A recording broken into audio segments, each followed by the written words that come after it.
Hello, welcome to English and You. I'm Neha, your tutor.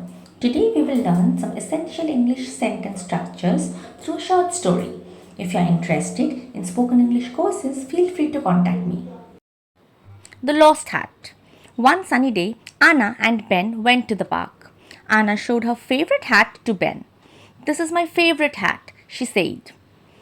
"That's a pretty hat," Ben replied. They played for a while until Anna noticed her hat was missing.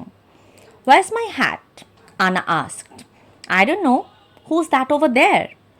Ben pointed to a girl holding a blue hat. Anna walked up to the girl. "What's your name?" she asked. "Lucy," the girl replied. "Please, can I have my hat back?" Anna asked. "Oh, sorry. Here you go," Lucy said. Anna smiled and thanked Lucy. She and Ben continued to play, keeping an eye on the hat this time. In this story, we learned how to use some important sentence structures. Number one, this is.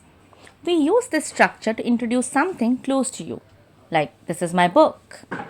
Number two, that's.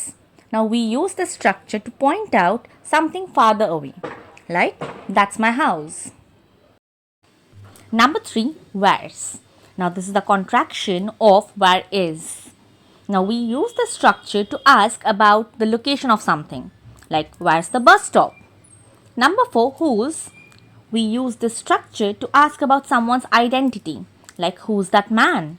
Number five, what's. Now we use this structure to ask for information or clarification, like "what's this?" Number six, please, can, or may I. Now we use this structure to make polite requests, like "please, can I have a glass of water?"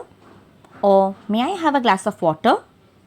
These phrases help you communicate clearly and politely in daily life.